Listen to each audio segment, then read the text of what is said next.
এই ইকুইপমেন্টগুলো ব্যবহার হয়। আমি আসলে একটু একটা প্রজেক্ট কনসেপ্টের জন্য স্যার তারা আমাকে সুযোগ দিয়েছেন, সেজন্য বলছি। এটা ছোট্ট, ওইটা হচ্ছে থাইল্যান্ড। থাইল্যান্ড থেকে এই এপ্রিল মাসে আমাদের একটা এয়ারক্রাফট আসছে, এই যে থাইল্যান্ড থেকে। এখানে বিভিন্ন সময়ে এই এয়ারক্রাফটটা উড়ে উড়ে গেছে এবং অলরেডি ধামরাইটা নেওয়া হয়ে গেছে।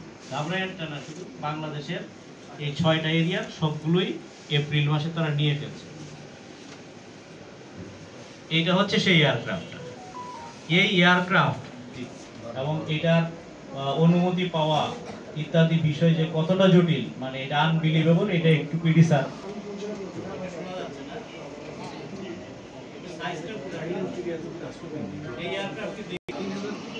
যাই হোক, আপনারা না দেখলেও সমস্যা নাই, আপনাদের ধামরাইয়ের উপর দিয়ে ঢুকে গেছে।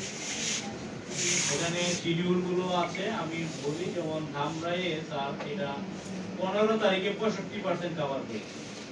তারপরে আবার ধামরাইয়ে 22 তারিখে কভার করেছে 15%, আবার 23 তারিখে কভার করেছে 20%। যে জিনিসগুলো, এগুলো হচ্ছে এই সার্ভে করার পরে এই ল্যাপটপের মধ্যে সঙ্গে সঙ্গেই এইভাবে দাগগুলো উঠে যায়। যেমন এটা কিন্তু আগে কখনোই সম্ভব ছিল না। আছেন অনেক সম্মানিত, আপনারা জানেন, কিন্তু সবার জন্য আর কি বিষয়টা বলা। গাছগাছালি থাকে ওই এরিয়াগুলোর, আপনার এরিয়া মেজারমেন্টের জন্য লাইডার ব্যবহার করা হয়। আর ফটোগুলো হচ্ছে ছবি তো তুলেই। জিএনএসএস থাকে, তা নরমাল।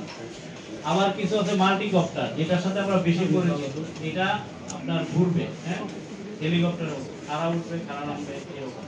আর ফিক্সড উইং ড্রোন, যেটা উপরের ছবিটা থেকে কালো, এটা হলো বিমানের মতো চলে। এটার জন্য রানওয়ে লাগে, ঘুরতে ছোট্ট রানওয়ে লাগে, ঘুরে তারপরে আবার নামার সময় হবে না। তো আমরা আমাদের যে প্রকল্পের কার্যক্রমে সাধারণত মাল্টিকপ্টার, যেটা মাঝেরটা, এই ড্রোনটাকে ব্যবহার করে আমাদের প্রজেক্টের জন্য অলরেডি 5টা ড্রোন আমাদের হাতে রয়েছে। আমরা এটা দিয়ে কাজ করছি। ক্যামেরাগুলি উপযুক্ত এবং যথেষ্ট। তারপরেও আরো অনেক ধরনের ক্যামেরা আছে, যেমন স্পেকট্রাল ক্যামেরা আছে।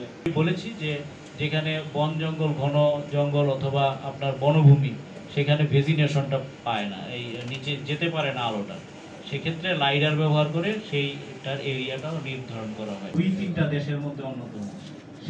সেই দক্ষিণ কোরিয়া আমাদের সাথে কাজ করছে, আমাদেরকে এই জরিপটা শেখাচ্ছে। বের করবেন, আমরা যেটা আমাদের বাপদাদাদের দেখেছি, চোঙা থেকে বের করে। তো ওই ম্যাপ বের করবেন, বলা যায় 1266 দাগ। এই দাগের ভিতরে দেখা যাবে যে 5 একর জায়গা, অথচ সেই 5 একর জায়গা 50টা প্লটে ভাগ হয়ে গেছে। আপনার সেই চোঙা থেকে বার করা ম্যাপে এটা করছি, করার পরে পুরনো যে জিনিসগুলো, এগুলো ইডিএলএমএস যে প্রজেক্ট, এই প্রজেক্টে যে সফটওয়্যার কিভাবে ব্যবহার করে, ধরেন একজন জনগণ, ওই যে উপরে কর্নারে দেখা যাচ্ছে, উনি যে কোনো একটা বিষয়কে সার্চ করতেছে কম্পিউটারে। কেমন কম্পিউটারে ওয়েবসাইটে ঢুকে সার্চ করছে, সার্চ করে হয় আমার সেটেলমেন্ট কার্যক্রমে অথবা আমার ল্যান্ড ম্যানেজমেন্ট কার্যক্রমে। যদি আরেকটু সহজভাবে বলি, হয় ভূমি জরিপ কার্যক্রমে অথবা ভূমি ম্যানেজমেন্টে আছে কি ডিসি, ইওনো, এসিল্যান্ড, ইওলো, হ্যাঁ, তারা আছে এই পার্টে। যে পার্টে যাক না কেন, এটা যাওয়ার পরে একটা কোয়েরি দিবে, নক করবে। এই নকটা চলে যাবে হলো আমার সার্ভার সিস্টেম। আমি আগে বলছি আমার সমস্ত ডেটা কোথায়, রেকর্ড রুমে না সার্ভারে? সার্ভারে হবে, তাই না? Software server. হ্যাঁ, suppose computer council, Bangladesh computer council, এইখানে। ধরেন আপনি এখন এসিল্যান্ডের কাছে গিয়ে কি বলেন, আমার মিউটেশন করে দেন, তাই না? এসিল্যান্ড কি করে, মিউটেশন করলো, করার পরে হয়তো 20-25 দিন পরে আপনাকে একটা কি দিল, কাগজ দিল, তাই না? একটা খতিয়ান দিল, এটাই তো দেয়। আপনি যে 10 শতক জমি তার ছিল, তার থেকে 5 শতক কিনছেন, আপনার খতিয়ানে উল্লেখ আছে, আপনার মৌজা ম্যাপ কি চেঞ্জ হয়েছে? ম্যাপে কি কেটে তার 5 শতক রেখে আপনাকে 5 শতক বুঝাই দিছে? ম্যাপের মধ্যে দেয় নাই। এটা এসিল্যান্ড আপনাকে খতিয়ানের পাশাপাশি আপনার মৌজা ম্যাপটাও দিবে। আপনার যে অংশটুকু, এই অংশটুকুর ম্যাপটা সহ আপনি পাবেন, যে আপনি কি, তাহলে এটা কি অনেক অনেক বড় একটা কাজ হবে।